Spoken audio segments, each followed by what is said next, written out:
Là, c'est l'essentiel. Ce matin, nous allons partager ensemble un thème très simple, essentiel. Notre thématique de ce jour est plus ou moins populaire, connue de tous, simple mais essentielle. Alléluia. C'est la base et c'est le socle de la vie chrétienne.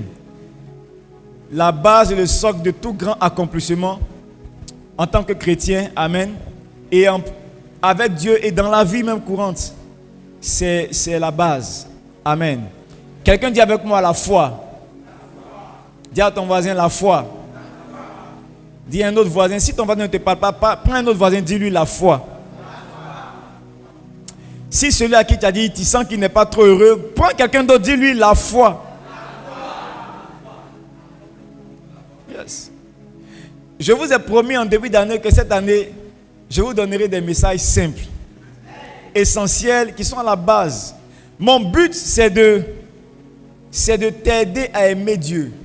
C'est de te pousser à aimer Dieu. Cette année, Dieu m'a dit, il faut que mon peuple puisse m'aimer. Donc, les messages là, c'est pour te pousser et t'aider à aimer Dieu. Et également, te faire aimer de Dieu. Parce que voilà la base de la vie chrétienne. Tu aimes Dieu, Dieu t'aime. Quand tu aimes Dieu et que Dieu t'aime, tout le reste t'accompagne. Ce n'est qu'une conséquence. Donc, dis à ton voisin, si tu ne fais pas attention, que tu continues d'écouter Pasteur de Koufou, jusqu'à un certain moment, tu vas finir par aimer Dieu. Tu finiras par aimer Dieu. Amen. Tu finiras par aimer Dieu. Aujourd'hui, les chrétiens veulent des révélations et des prophéties. Ce n'est pas mauvais. C'est bon d'avoir des prophéties, c'est bon d'avoir des révélations. Mais quand tu as une révélation sans aimer Dieu, tu ne fais rien de bon avec les révélations. Quand tu as une prophétie sans amour pour Dieu, tu ne fais rien avec la prophétie. Les gens veulent les prophéties, mais ne veulent pas le Dieu qui donne la prophétie. Dans cette église, nous voulons le Dieu de la prophétie. Quand tu aimes Dieu, que Dieu t'aime, tu n'as pas besoin d'un prophète pour prophétiser sur ta vie. Parce que tu connais le principe, tu sais comment ça marche. Tu te lèves toi-même sur ta maison, ou bien dans ta chambre, tu imposes ta main sur ta tête et tu commences à déclarer de bonnes paroles sur ta tête. Quand tu aimes Dieu, que Dieu t'aime, voilà comment ça marche. Amen. Et tu finiras par aimer Dieu. Ce matin, nous parlons de la foi. Nous parlons de la foi. Amen. Prenons ensemble quelques passages. Hébreux 11, verset 1. Or, la foi est une ferme assurance des choses qu'on espère, une démonstration de celles qu'on ne voit pas. Or, la foi est une ferme assurance. On va le relire ensemble. 1, 2, 3. Or, la foi est une ferme assurance des choses qu'on espère et une démonstration. Amen. On peut prendre place. De nombreux chrétiens disent avoir la foi, mais lorsque tu regardes les évidences, c'est tout le contraire que leur vie présente. Nous parlons d'une thématique très simple, très basique aujourd'hui, mais nous allons rentrer dans les détails. Je veux que tu demandes à ton voisin, as-tu la foi? Non, ne lui demande pas, es-tu la foi? Parce que parmi nous, il y a quelqu'un qui s'appelle Papa la foi. Donc ne demande pas, es-tu la foi? Amen. Donc demande, as-tu la foi? Maintenant, il a répondu quoi? Il dit oui. Maintenant, demande-lui, si tu as la foi, montre-moi tes évidences. Montre-moi tes évidences. Où sont les évidences de ta vie? Ce matin, je pense que dans l'enseignement que je vais te donner, ça va t'aider. Je prie que tu puisses utiliser ça et réfléchir profondément à cela. Amen. Réfléchis profondément à cela. Hébreux 10, verset 39 nous dit. Hébreux 10, verset 39. Donne-nous Hébreux 10, verset 39 rapidement. On va voir quelque chose et je vais commencer à t'expliquer des vérités importantes. Baisse le son de la régie, s'il te plaît. Hébreux 10, 39.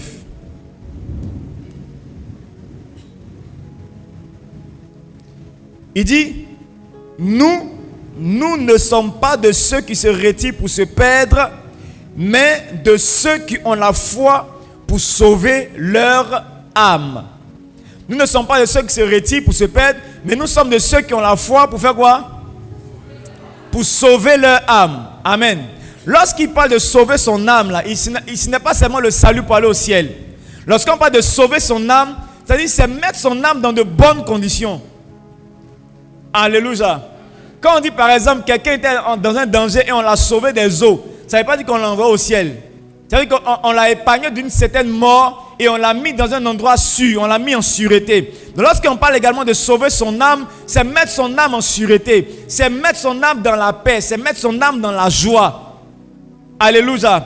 C'est répondre au désir noble de son âme. C'est ça, sauver son âme. Il dit, nous sommes de ceux qui ont la foi pour sauver leurs âmes. Donc ça veut dire quoi? Si tu veux combler ton âme de bien, tu veux sauver ton âme, tu veux que ton âme soit rassasiée, tu dois être un homme de foi. Si tu veux rassasier ton âme de bien et que tu veux être heureux, tu veux que ton âme soit heureuse, tu dois avoir la foi. Ça veut dire quoi également? Ça veut dire que si tu vis dans la faim, si tu vis dans la faim et que tu es dans une faim malgré toi, c'est-à-dire que tu n'as pas voulu avoir faim, mais tu as faim et tu ne peux rien y faire. Ton âme est dans la faim. Tu n'es pas content, mais tu es dans la faim. Tu ne peux pas rassasier ton âme. Ça veut dire que quelque part, il te manque la foi. Parce qu'il dit, nous sommes de ceux qui ont la foi pour sauver leur âme.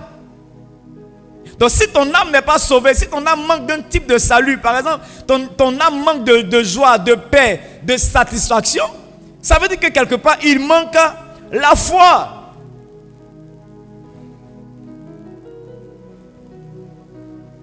Si de temps en temps tu connais une faim involontaire, demande à ton voisin, as-tu connu la faim involontaire cette semaine?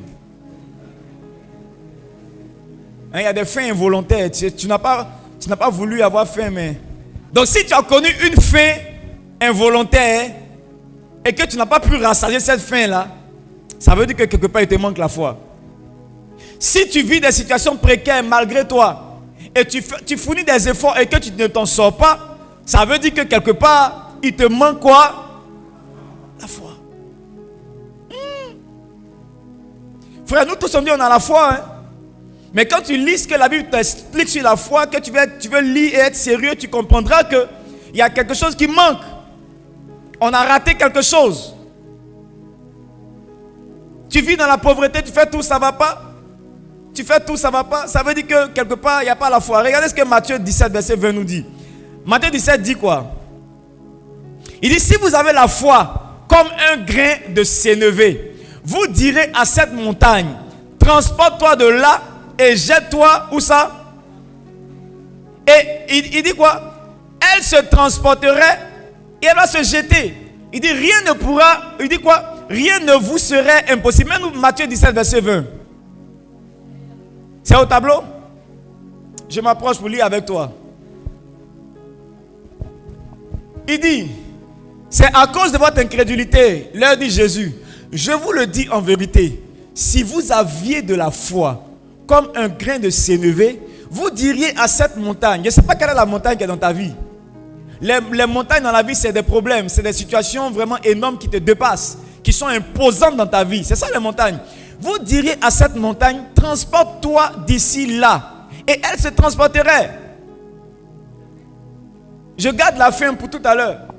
Il dit, si tu as la foi comme un grain de sénévé, tu pourrais dire à la montagne, quelle est la montagne qui est dans ta vie? Demande à ton voisin, c'est quoi ta montagne? Il y a d'autres pour la montagne, c'est le mont Nemba. Pour d'autres, c'est le mont Tongpi. Ça, c'est ceux qui sont là à l'école. Hein. Nous, on allait vers l'école, là, c'est le mont Nemba, seulement on connaît. Le mont Everest, il y a dimension de montagne. Il y a d'autres qui pensent qu'ils ont des montagnes, mais quand quelqu'un d'autre explique son problème, il se rend compte que lui, sa montagne est dans deux mains. Et pour l'autre, c'est le mont Everest. Il y a problème et il y a problème. Mais la Bible dit, si tu as la foi comme un grain de sénévé, tu diras à cette montagne, déplace-toi, et elle va se déplacer. Il dit quoi? Rien ne vous serait impossible. Mais quand j'ai lu ce passage, ça m'a choqué. Combien de choses sont impossibles dans nos vies? Une simple petite montagne dans ta vie, un simple petit problème, tu n'arrives pas à le faire bouger. Alors si la montagne ne se déplace pas, Ça veut dire que nous n'avons pas la foi. Regarde quelqu'un, demande-lui, tu es sûr que tu as la foi?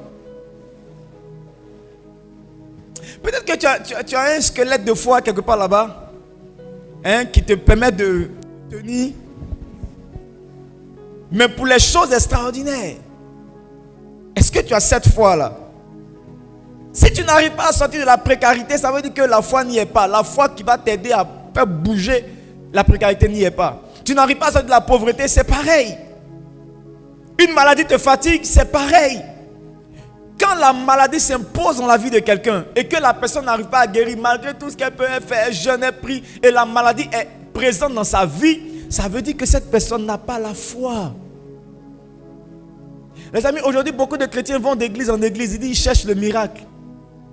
Donc, il vient ici, quand le pasteur après, oh, le pasteur n'est pas puissant. Il vient ici, non, le pasteur n'est pas puissant. Non, lui, là, il ne fait pas power. Oh, non, lui, là, il n'est pas dangereux. Oh, et il change d'église, jusqu'à ce qu'il tombe sur quelqu'un qui va les marmailler, voler tout ce qu'ils ont. Et puis, finalement, ils disent, bon, à l'église, il n'y a rien. Tous les pasteurs sont mauvais. Parce qu'ils n'ont pas la foi. Ils n'ont pas la foi. Regardez, la plupart des miracles que Jésus a fait, la plupart des gens que Jésus a guéris, il les a guéris pas avec lui sa foi, il les a guéris avec eux leur foi. Prenez la Bible. Regardez les miracles que Jésus a opérés. Il a opéré la plupart des miracles avec la foi qu'il recevait, avec la foi de celui qui recevait le miracle. Il a dit à la femme qui perdait du sang depuis plusieurs années, 12 ans. Il a dit quoi? Va. Il dit, ma fille, ta foi t'a sauvée. Il dit, c'est ta foi qui t'a sauvé. C'est pas moi, c'est ta foi. Et je vous ai expliqué je crois en début de mois. La femme qui perdait du sang, là, elle n'a pas demandé la permission à Jésus. En fait, quand tu as la foi, tu n'as pas besoin de la permission de Jésus. Je peux te choquer? Quand tu as la foi, tu n'as pas besoin de la permission de Jésus. Tu prends ce que tu veux. La femme qui perdait du sang n'a pas demandé à Jésus si Jésus voulait la guérir. La Bible dit, elle s'est dit en elle-même, si je touche son vêtement, je serai guérie. Donc elle s'est cachée et elle est venue derrière, elle a touché le vêtement, elle a été guérie. Jésus a constaté qu'une force est sortie de lui. La Bible dit, Jésus a constaté, lui il était surpris que quelqu'un venait de voler une de ses forces. Mais comment ça s'est fait? Parce que la femme avait la foi en elle. Il dit, va, ta foi t'a sauvé. Je veux dire à quelqu'un ce matin, c'est ta foi qui te sauvera. C'est ta foi qui va faire déplacer cette montagne. C'est ta foi. C'est ta foi. C'est ta foi. Il y a eu même des endroits où Jésus n'a pas pu faire des miracles. Il a dû quitter le territoire lui-même. Parce que ce n'est pas une affaire de il prie. C'est une affaire de celui pour qui il prie là, est-ce qu'il a la foi? Il y a eu des territoires où Jésus ne pouvait pas faire de miracles parce que les gens de là-bas n'avaient pas de foi. Donc la Bible dit, tout ce que Jésus a fait, il a guéri quelques maux de tête. Et puis, quand il a vu que ça ne décollait pas trop, lui-même, il a quitté le territoire. Il est parti sur un autre territoire. Regardez, il a dit à l'aveugle, Marc 10, verset 52. Lisons Marc 10, verset 52. Marc 10, verset 52. À l'aveugle Bartimée. Il dit, va, ta foi t'a sauvé. Bartimée est venu, il dit, Jésus lui demande, mais qu'est-ce que tu veux que je fasse pour toi? Il dit, je veux voir. Jésus dit, va, ta foi t'a sauvé. Mets-nous le passage, c'est au tableau. Observons quelque chose. Observons quelque chose. Reviens au verset 51.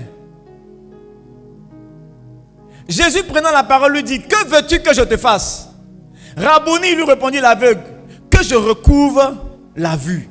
Il dit que je recouvre la vue. Ça dit, je veux voir à nouveau. Maintenant, regardez Jésus. Si c'était un pasteur à notre temps là, il allait dire, ok, lève les mains. Envoyez l'huile. Envoyez l'huile. On va le oindre. On va chasser les démons. Faya, faya. Où sont les commandants? Restez derrière lui. La puissance de Dieu va le bouleverser. Mais regardez la réponse de Jésus. Verset 52. Jésus dit, va, ta foi t'a sauvé. Regardez comment c'est simple. Mais pourquoi on s'emmerde? Le Seigneur a fini par me faire comprendre que ne prie jamais pour quelqu'un qui n'a pas la foi. Il va casser toi-même ta propre foi. Parce que quand tu pries pour quelqu'un qui n'a pas la foi, tu as l'impression que Dieu ne travaille pas avec toi. Pourtant, en fait, c'est lui qui est un isolant au mouvement de l'esprit. Il a dit à l'heure, va, ta foi t'a sauvé. Il n'a même pas touché le monsieur. Alléluia. Dis à ton voisin, c'est ta foi qui te sauvera. C'est ta foi. Je prends un autre exemple. Regardez. Matthieu 15, verset 21. Matthieu 15. Verset 21 à 28.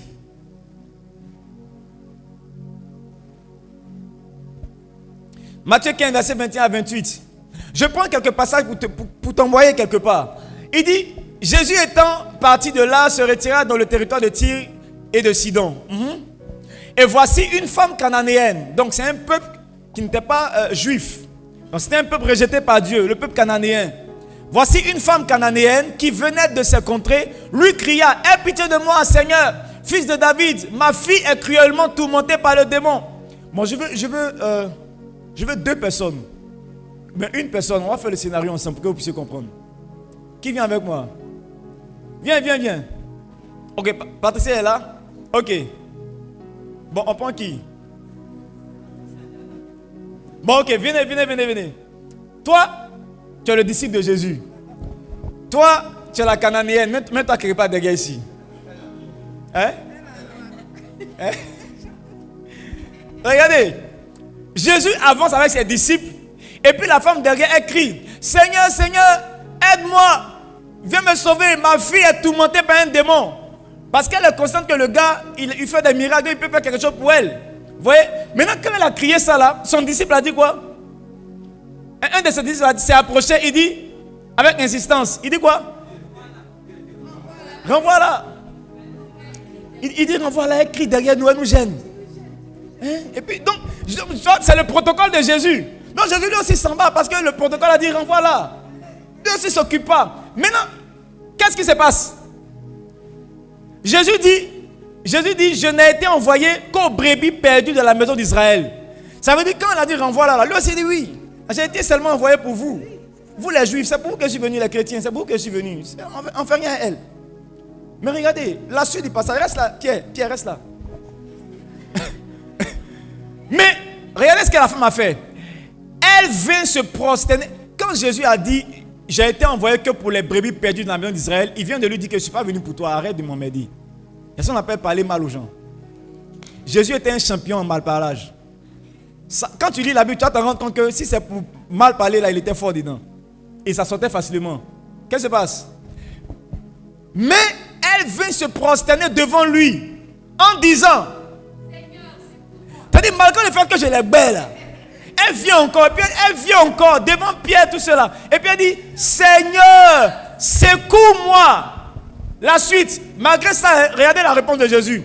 Jésus dit, il n'est pas bien de prendre la nourriture des enfants pour donner aux petits chiens.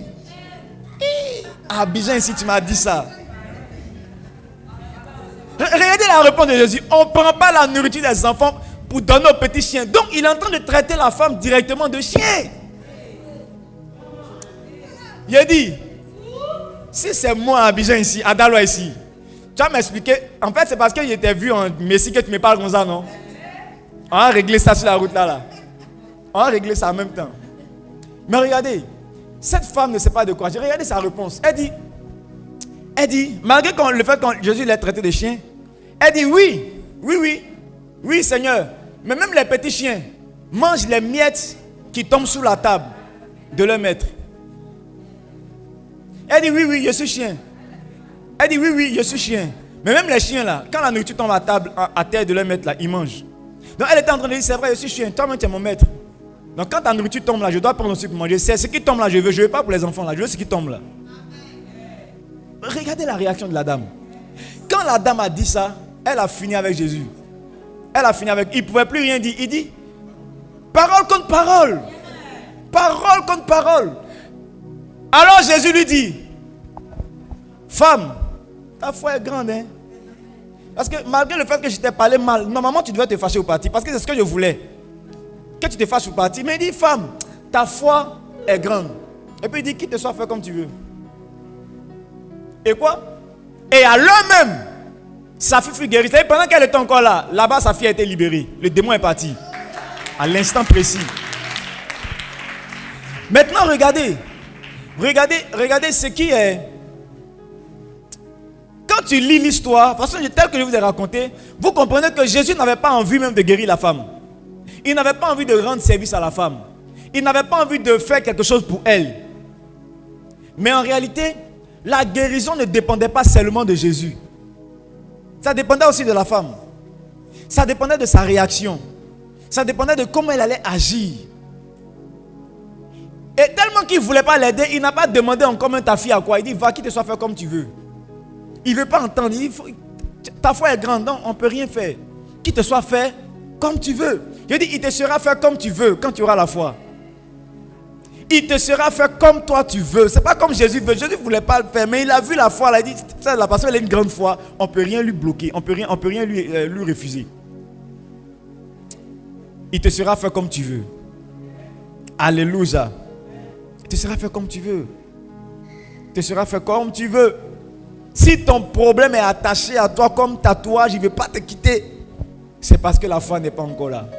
Quand la foi sera là, il te sera fait comme tu veux. Yes.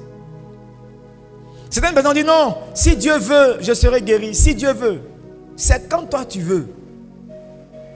Dès l'instant où tu as eu la foi nécessaire, c'est fait. C'est ta foi qui te sauvera. Alléluia. Je prends encore un autre cas. La fille de Jairus, elle a été ressuscitée. À cause de qui? La foi de son papa. La foi de Jairus. Tu prends encore le centenier. Son serviteur a été guéri miraculeusement. À cause de qui? À cause de la foi du centenier. Amen.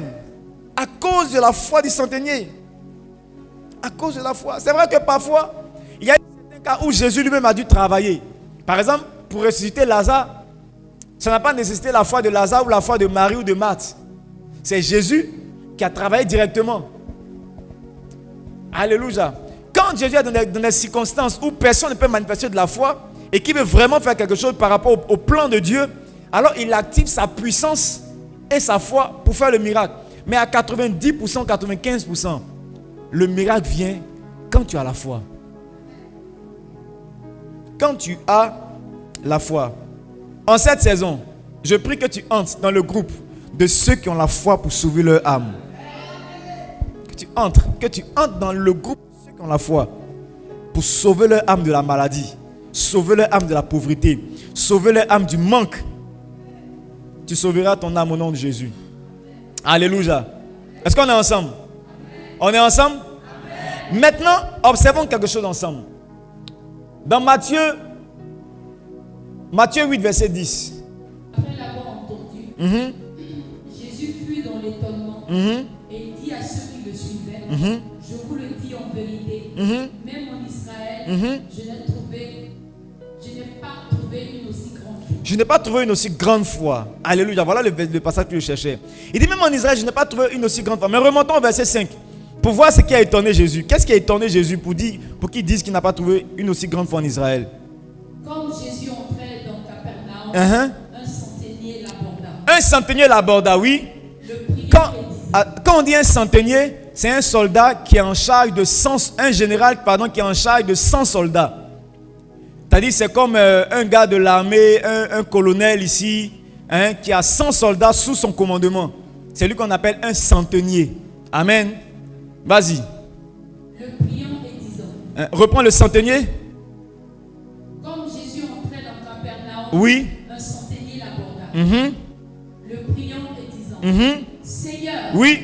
Mon serviteur est couché à la maison, atteint de paralysie, oui. Oui. Jésus lui dit, j'irai et je le guérirai. Regardez la réponse de Jésus. Le centenier a dit, Seigneur, mon serviteur est malade, il souffre beaucoup. Et Jésus dit, je vais venir, je vais le guérir.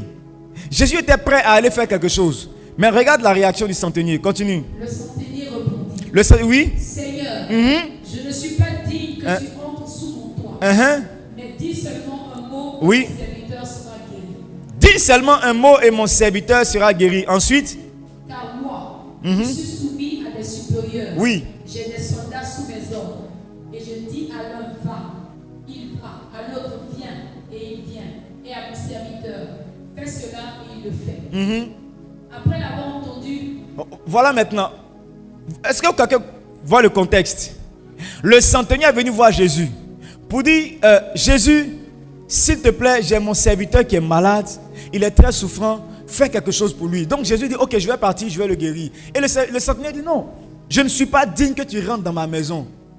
Mais dis seulement un mot et il sera guéri. Mais le centenier n'avait jamais vu ça. Il n'avait pas vu Jésus opérer comme ça. Mais il a dit à Jésus, moi je suis un centenier, j'ai des supérieurs et j'ai des gens sous ma charge. Et ceux qui sont sous ma charge là, quand je leur dis, va faire une chose, ils vont et ils le font. Quand je leur dis, fais quelque chose pour moi, ils vont. Quand je les envoie, ils vont. Et ils font ce que je leur demande de faire. Donc, c'est pourquoi il dit à Jésus, toi, comme je sais que tu as des gens à ta disposition qui sont invisibles, si tu envoies ta parole, regardez, il dit, si tu envoies ta parole pourra faire quelque chose pour mon gars. Mais il a vu ça où? Quand il a fini de dire ça, Jésus était étonné. J'ai dit, même en Israël, je n'ai pas vu une aussi grande foi. Voilà ce qui ça a étonné Jésus, la foi du monsieur. Jésus voulait aller faire le travail lui-même. Le centenier dit non, attends, j'ai la foi, attends d'abord, je vais t'expliquer. Et quand il a fini de parler, Jésus dit, je n'ai pas vu une aussi grande foi. D'autres avaient une grande foi. La femme cananéenne avait une grande foi. Le centenier avait une aussi grande foi. C'est-à-dire une foi qui dépasse la moyenne. Et Jésus m'a parlé d'une foi petite comme un grain de sénévé. Il dit, si ta foi est petite comme un grain de sénévé, tu pourras déplacer une montagne. Mais d'autres avaient une grande foi et d'autres avaient une aussi grande foi. Alléluia. Il était étonné à cause de cela. Amen. Maintenant, ma question est la suivante. Comment Jésus arrive à identifier les différents types de foi? Parce qu'il dit à la femme cananéenne, tu as une grande foi. Femme, tu as une grande foi. Va qu'il te soit fait comme tu veux. Il dit au centenier, je n'ai jamais vu une aussi grande foi. Il qualifie les différents types de foi. Mais comment il fait pour qualifier? Sur quoi il se base pour qualifier? Alors, tout à l'heure, tu as dit à ton voisin que tu as la foi, non? Tu as la foi? Ou bien ta foi est partie? La foi est là? Opérationnelle. Maintenant, il s'agit de quel type de foi? Foi grain de sable, foi grain de sénévé, foi poussière, grande foi, aussi grande foi, ou foi débordante. Quel est le type de foi? L'aussi grande foi a autorisé la parole à aller faire un travail. La grande foi a donné à la femme de réaliser ce qu'elle voulait. Le grain de sénévé permet de déplacer les montagnes. Quel est le type de foi que tu as? Quel est le type de foi? Lorsque Jésus dit à Bartimée, ta foi t'a sauvé, où est-ce qu'il a vu cette foi-là? Comment il reconnaît la foi de Bartimée? Comment il reconnaît la foi du centenier? Quelle est l'unité de mesure de la foi? Voilà les questions que je me pose. Quelle est l'unité de mesure? Comment Dieu mesure la foi? Comment Jésus mesure la foi pour opérer? Pour comprendre et découvrir, retournons à Hébreux 11, verset 11. Hébreux 11, verset 1. Alléluia. On peut aller ensemble? On peut continuer? Est-ce que je prêche à quelqu'un même? Ça te dit quelque chose? Quelqu'un reçoit quelque chose? Retenons à Hébreux 11, verset 1. Or la foi est une ferme assurance. non, vas-y lentement. Oh, oui, la foi est une ferme assurance des choses qu'on espère. On s'arrête là d'abord. La foi est une ferme assurance des choses qu'on espère. Cite-moi une chose que tu espères. Assieds-toi, maman Nyapi, assieds-toi d'abord. Cite-moi une chose que tu espères. Hein? Le marié. Tu espères le mariage. Elle a pensé qu'elle est le porte-parole de plusieurs femmes qui n'ont pas dit ça, mais c'est resté dans leur cœur. Le mariage. Qui est le porte-parole des hommes? Pour l'argent. Le porte-parole n'est pas là. Hein? L'argent. Quoi encore? Ferme assurance des choses qu'on espère. Qu'est-ce que ça signifie? Quand on dit ferme assurance des choses qu'on espère obtenir, des choses qu'on espère voir, des choses qu'on espère toucher, des choses qu'on espère expérimenter. Avoir une ferme assurance, c'est être convaincu de ce qu'on veut. Avoir une ferme assurance des choses qu'on espère, c'est être convaincu de ce qu'on veut avoir. Conviction profonde. Ce n'est pas une conviction superficielle. Une conviction profonde. Écris ce que je te dis maintenant et note ça quelque part. La régie aussi, notez ça quelque part. La foi commence par une conviction pure et profonde de ce qu'on cherche dans la vie. La foi commence par une conviction pure et profonde de ce qu'on cherche dans la vie. Ça veut dire, je suis convaincu que je veux quelque chose. Je sais exactement ce que je veux. Aucun doute. Aucune ambiguïté. Aucun doute. Aucune ambiguïté. Certaines personnes ne sont pas encore arrivées à ce niveau de foi. Ne sont pas encore arrivées à ce niveau de conviction, ce niveau d'assurance. C'est pourquoi il n'y a rien encore. La foi commence par une conviction pure et profonde de ce qu'on cherche dans la vie. Alors je te pose une question. Je te pose une question. Ou bien, pose une question à ton voisin et tu as 5 secondes pour me donner la réponse. Hein? Dieu descend aujourd'hui et puis te dit, que veux-tu que je fasse pour toi? Tu as 5 secondes. Tu réponds quoi? Hein? Tu as 5 secondes. Que veux-tu que je te fasse? Comme il a demandé à Batimée. Son esprit, hein?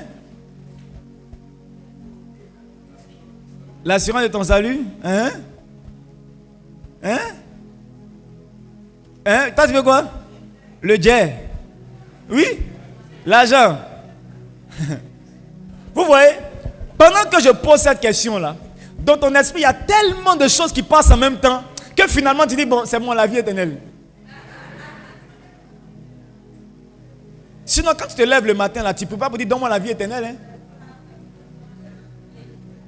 Qui se lève le matin pour dire, Seigneur, je prie que tu me donnes la vie éternelle? Frère, même moi, je ne prie pas pour ça parce que c'est ça que j'ai déjà eu ça. Ça, c'est pas, je veux dire, c'est pas mon inquiétude parce que j'ai donné ma vie à Jésus. Je sais que si aujourd'hui, la trompette sonne, convoi, je suis devant. Ça, c'est déjà validé. C'est validé. Mais tu vois, vous voyez, beaucoup de personnes n'obtiennent pas grand chose parce qu'ils ne savent pas exactement ce dont ils ont besoin. Exactement. Tu veux que je fasse quoi pour toi? Batimée n'a pas hésité une seule seconde. Il rabouni que je recouvre la vue. Il savait exactement ce qu'il voulait. Vous voyez, la foi ne marche pas avec l'incrédulité. Tu veux quelque chose, mais tu ignores. Mais en fait, toi-même, tu te caches, tu voiles ta face que c'est ce que en fait, tu veux réellement. Quand tu veux quelque chose, tu fais semblant de ne pas vouloir la chose, tu ne l'auras jamais. Même si tu pries pour ça de temps en temps, tu ne l'auras jamais. Pourquoi? Parce que tu n'es pas convaincu. Tu ne respires pas la chose, tu ne manges pas la chose, tu ne vis pas la chose, tu ne te réveilles pas avec, tu ne dors pas avec. Batimée dormait avec le souci d'être guéri. Quand il a entendu, il était aveugle et mendiant. Quand il a entendu que Jésus passe, Jésus c'est qui? On dit non, celui qui fait des miracles. C'est que je vais être guéri. Je vais être guéri. Il a commencé à faire du bruit. Les gens l'arrêtaient. Les gens disaient, oh, calme-toi. Il continuait. On dit, personne ne pouvait le faire taire. Il criait parce qu'il s'est dit, aujourd'hui, là, c'est aujourd'hui. Il a crié, les gens ne le voulaient pas. Quand Jésus a dit, faites-le venir, c'est les mêmes gens qui ont dit, ok, hey, prends courage et il t'appelle, allons-y. Ils l'ont accompagné. On lui pose la question, qu'est-ce que tu veux? Batimée avait 2 problèmes. Il était aveugle, il était mendiant. Son travail principal, c'était de demander l'argent. C'est de ça qu'il vivait. Mais quand Jésus lui a demandé, qu'est-ce que tu veux? Il n'a pas dit, je veux devenir ton disciple. Il n'a pas dit, je veux un peu d'argent pour aujourd'hui. Il a dit, je veux voir. Parce qu'en réalité, vous savez, il y a des choses qu'on ne demande pas à Jésus. Ou bien, comment je peux te dire ça? Je vais te choquer un peu. Dieu ne fera pas tout pour toi. Il n'ouvrira pas toutes les portes pour toi. S'il a trop fait, il va ouvrir une ou deux portes dans ta vie. Toutes les autres portes là, c'est toi qui vas les ouvrir. Toutes les autres. Donc, si tu as demandé la mauvaise porte, s'il a ouvert la mauvaise porte, tu es foutu. Toutes les autres portes seront difficiles. Tu ne pourras pas les ouvrir toi-même. Et c'est toi qui décides quelle est la porte que Dieu ouvre. Bâtiment avait deux problèmes. Il pouvait dire, donne-moi un peu d'argent. Jésus allait lui donner l'argent. Parce qu'il allait dire à Judas, donne-lui un peu de pièces, on va partir. Mais il allait redevenir pauvre. Il allait rester aveugle. Mais il s'est dit, si je peux voir, si j'arrive à voir, tout le reste, je vais valider. Si je peux voir, tout le reste, je vais valider. Beaucoup de chrétiens sont malheureux aujourd'hui. Parce que dans le temps de leur visitation, ils n'ont pas su demander la bonne chose. Beaucoup aujourd'hui la rétrogradent parce qu'il leur manque de l'argent. Beaucoup n'arrivent plus à aimer Dieu parce qu'il leur manque de l'argent. Beaucoup n'arrivent plus à aimer Dieu parce que la situation de vie est compliquée, difficile.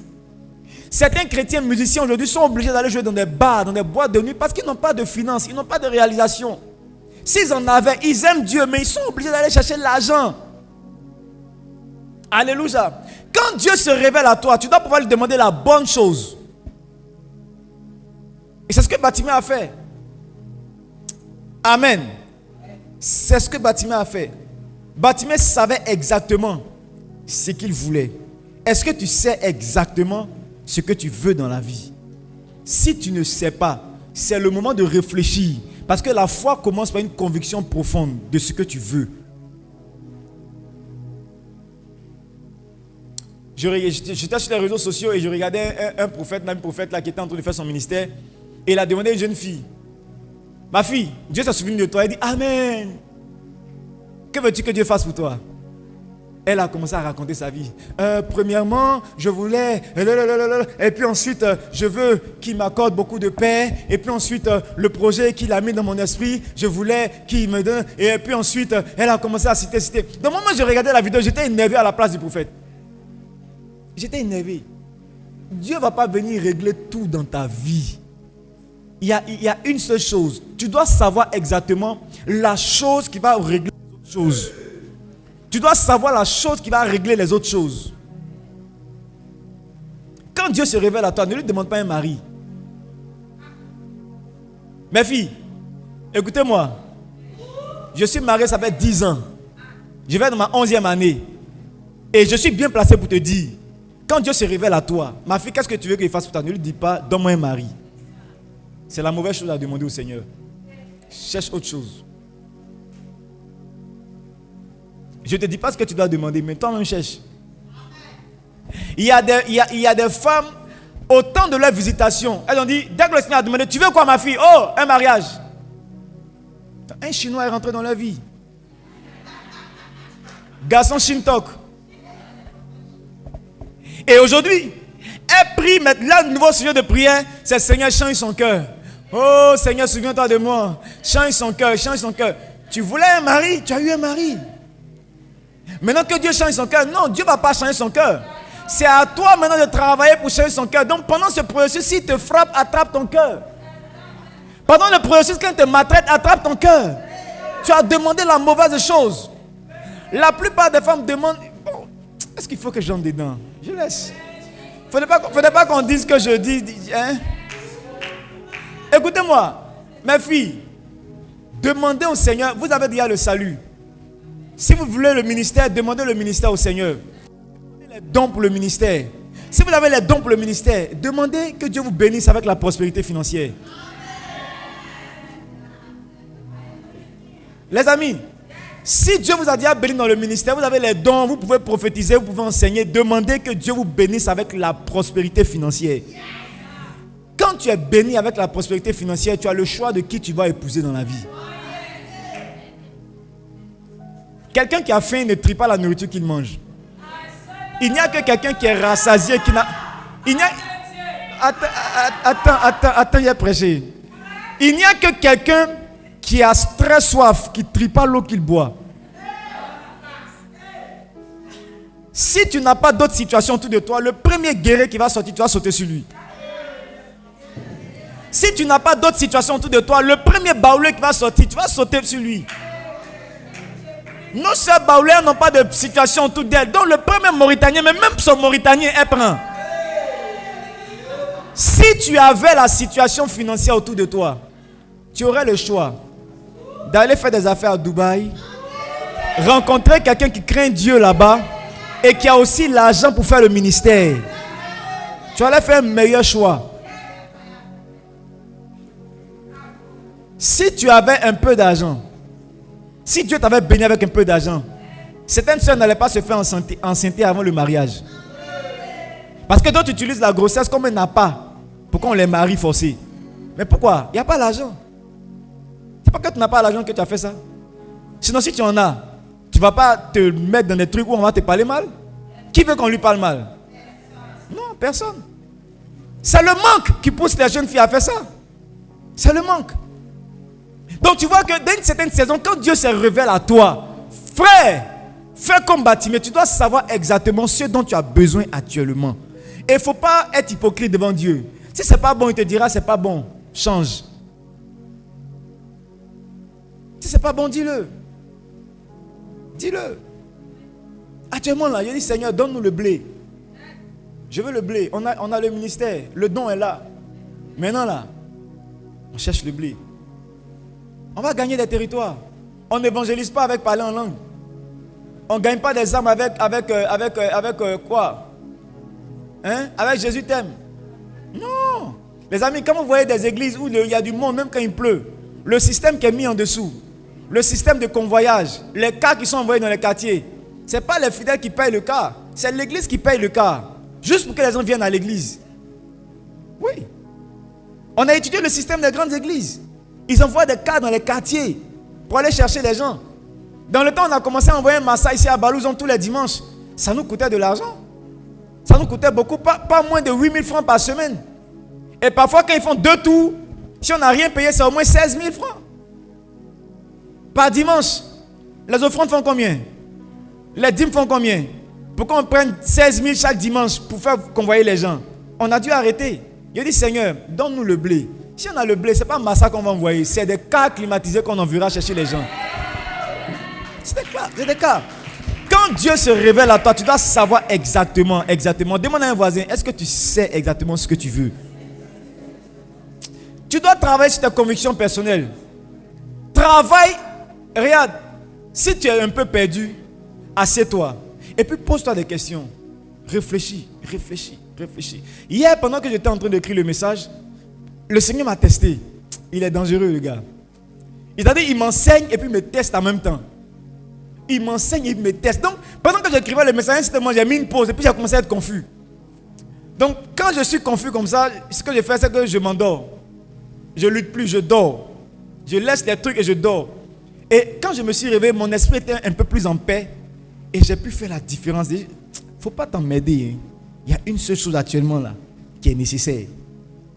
À un certain moment, tu dois t'asseoir et puis commencer à réfléchir. Qu'est-ce que je veux exactement dans ma vie? Je veux travailler. Je veux avoir de l'argent. Est-ce que je veux un voyage? Est-ce que je veux un mariage? Est-ce que je veux, qu'est-ce que je veux de plus cher? La stabilité de ma mère ou bien la stabilité de mon père? Mais une seule chose. Et tu dois savoir que derrière cette chose doit se trouver les autres choses dont tu as besoin. La seule chose, elle doit ouvrir pour les autres portes. Donc ce que tu te demandes, s'il n'y a pas une autre porte derrière, il faut laisser.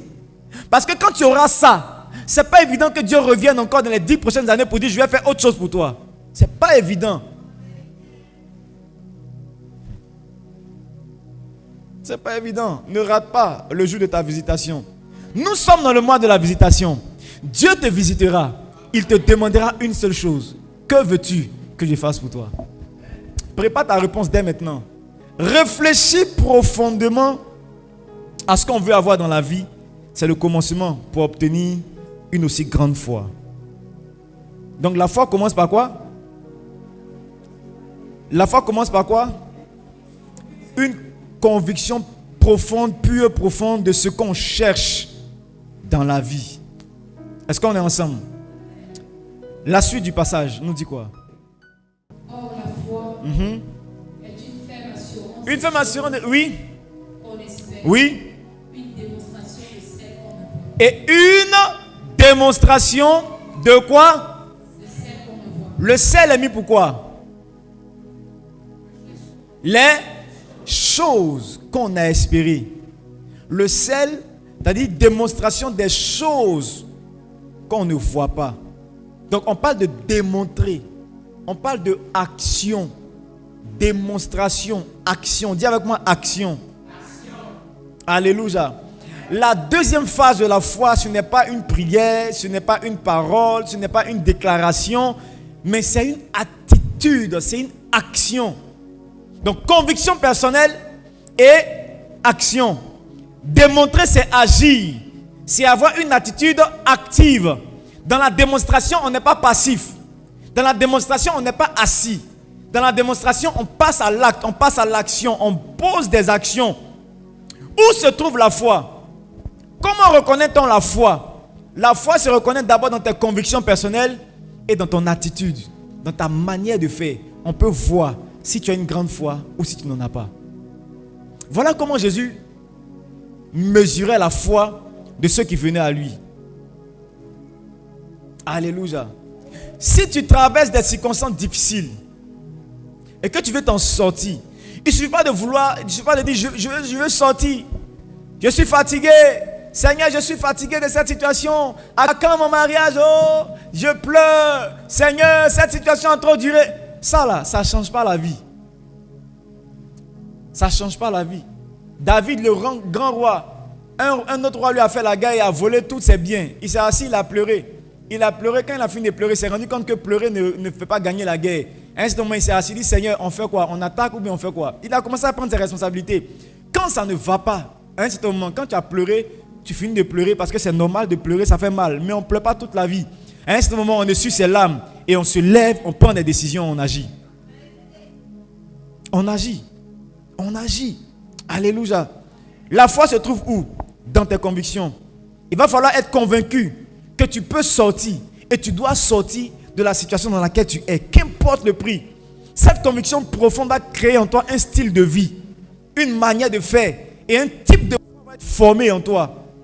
Conviction profonde de savoir que la situation dans laquelle tu es dans quelle situation actuellement? Tu es dans un concubinage. Le gars il t'étudie, il a fait master avec toi, il a eu master mais il ne veut pas t'épouser encore. Un concubinage avec prolongation.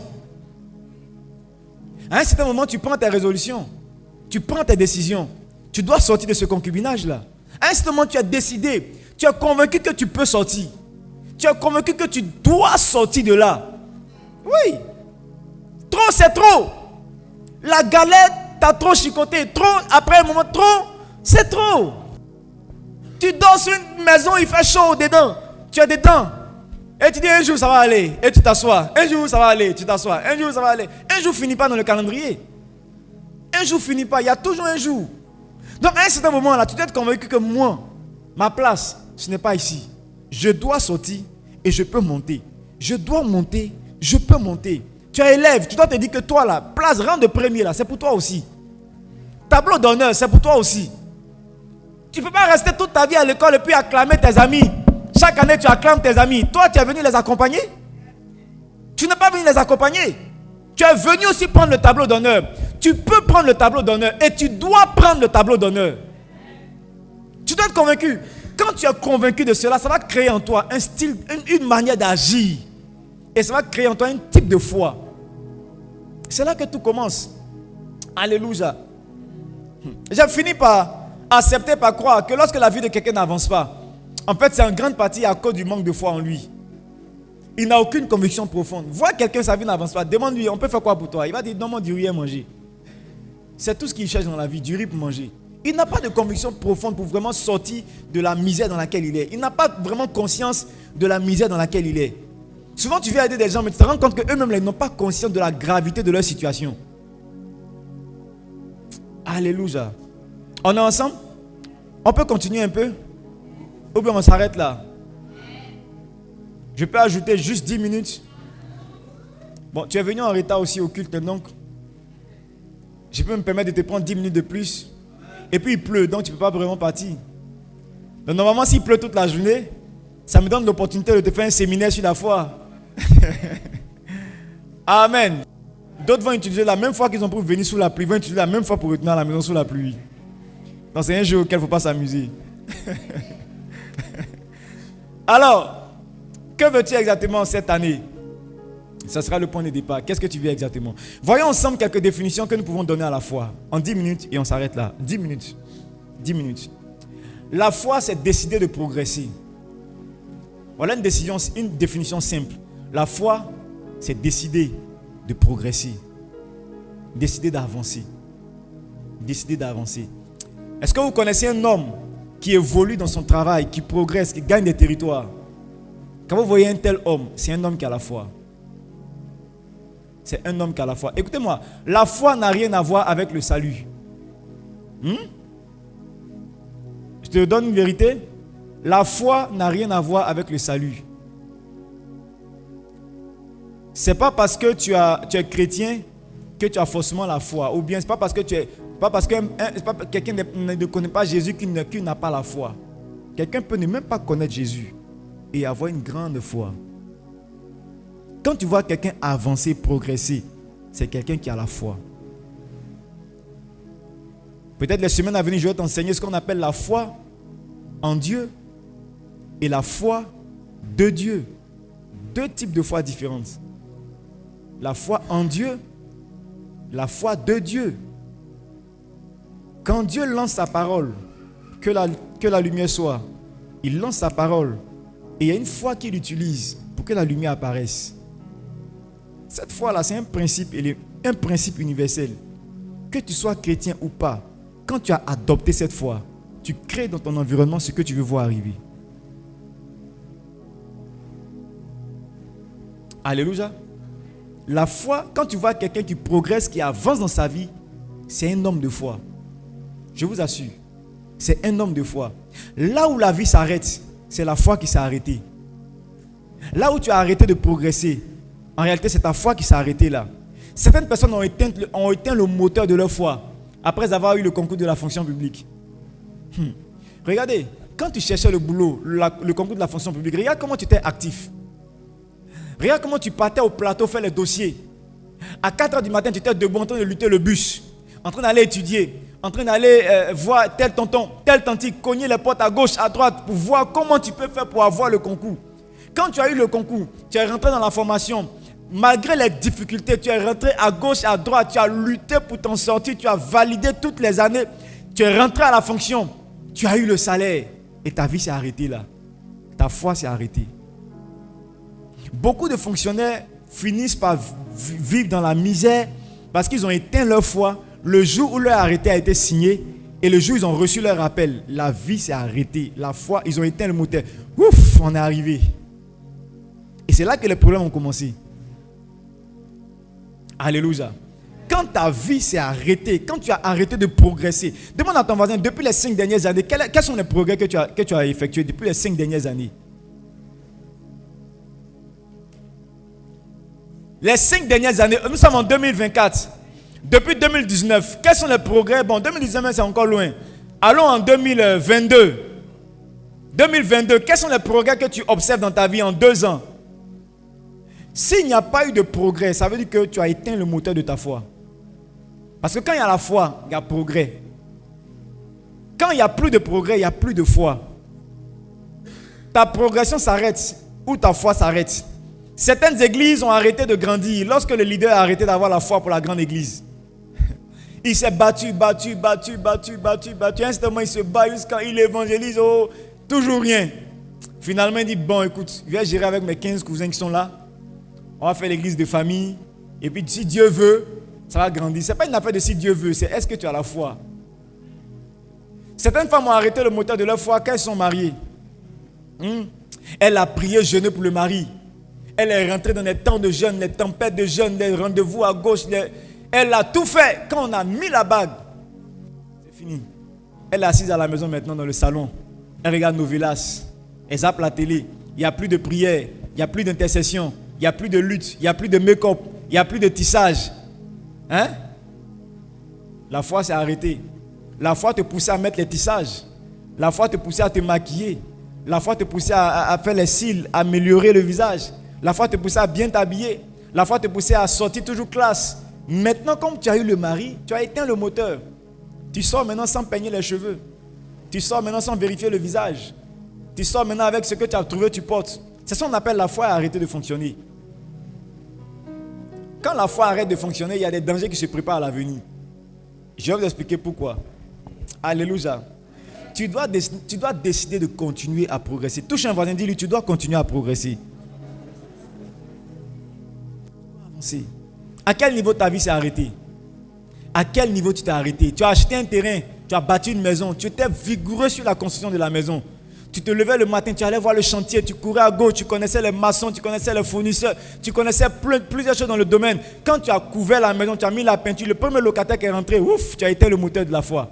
Depuis 10 ans, tu as la seule maison. Où est ta foi? Ta foi s'est arrêtée. C'est le moment de remettre ta foi en marche pour aller sur la deuxième maison, aller sur le deuxième terrain. C'est le moment de continuer à conquérir de nouveaux territoires.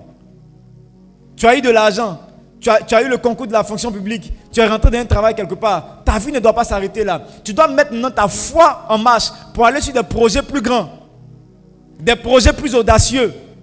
Tu dois être en mouvement. Alléluia.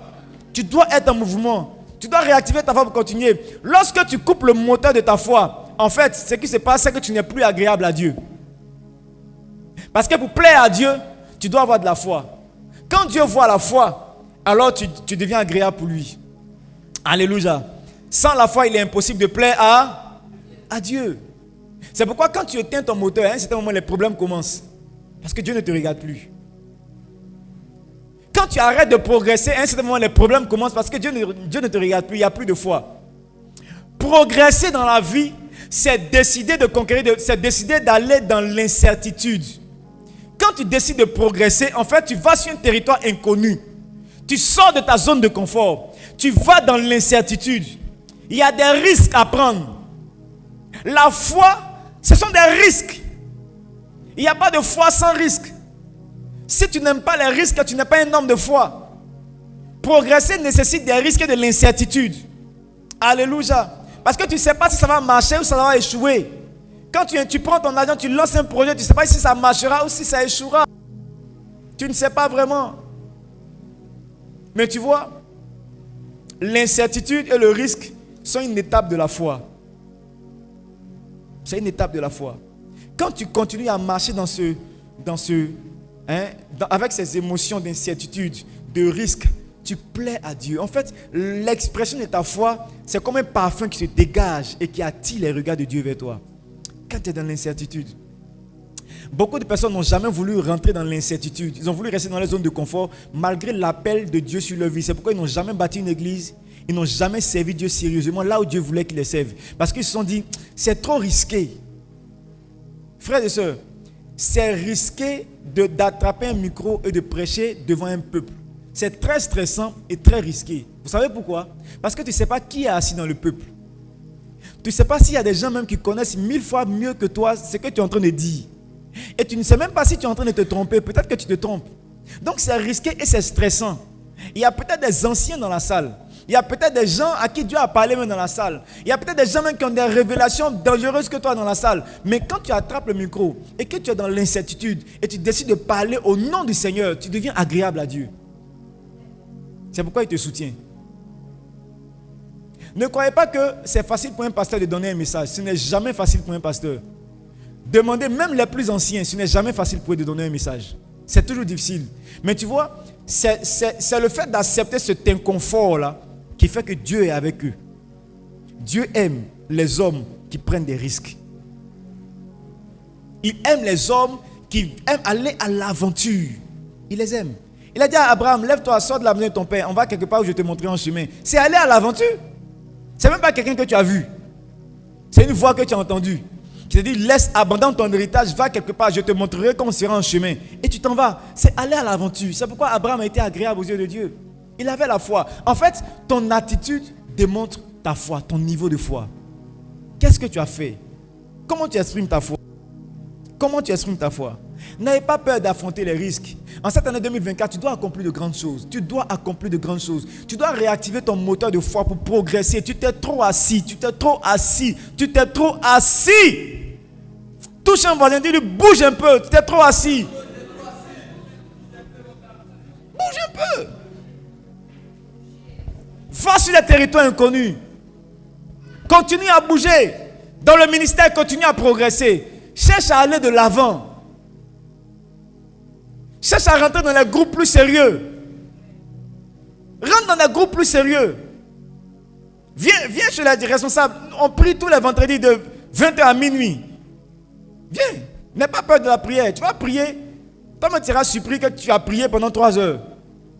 Rentre dans les groupes sérieux. Et sors de ta zone de chrétien simple. Tu as trop duré là-bas. Tu as fait la classe là. Tu as doublé la classe. Tu as fait au moins 10 ans de chrétien simple dans la même classe. Sors de la classe. Progresse un peu. Sors de ta zone de confort. Tu es investisseur. Tu as fait un magasin. Va sur le deuxième. Tu as trop duré dans le premier. Les problèmes vont bientôt tomber sur le premier. Oui. Quand je parle comme ça, prends ça au sérieux.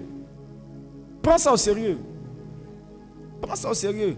Tu as une seule boutique, un seul magasin, une seule entreprise. Les problèmes vont bientôt tomber sur l'entreprise. Cherche à passer au deuxième. Cherche à faire le deuxième, troisième, quatrième, cinquième. Tu as une seule maison. Commence à bâtir la deuxième. Commence à bâtir la deuxième. Commence à bâtir la deuxième. Alléluia. Dis à quelqu'un, sors de ta zone de confort. Active ta foi. Et décide d'avancer. Lance-toi un challenge cette année. C'est quoi ton challenge de l'année? Je te mets au défi. Lance-toi un challenge et commence à te battre pour le challenge. Si tu n'es pas déjà dans un challenge, quand tu rentres à la maison aujourd'hui, tu vas réactiver le moteur de ta foi. Tu t'es trop assis. Cette année, voilà le challenge. Et c'est-à-dire tu dors avec, tu te réveilles avec. Tu dors avec, tu te réveilles avec, tu marches avec, tu vis avec, tu penses avec, tu pries avec, tu chantes avec. Mais toute ta vie, cette année-là, c'est ça.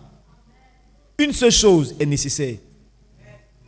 Tu verras que tu pourras exprimer une foi grande, aussi grande, petite comme un grain de sénévé, mais ça sera une foi suffisante pour accomplir des exploits. Au nom de Jésus. Alléluia. Nous allons prier.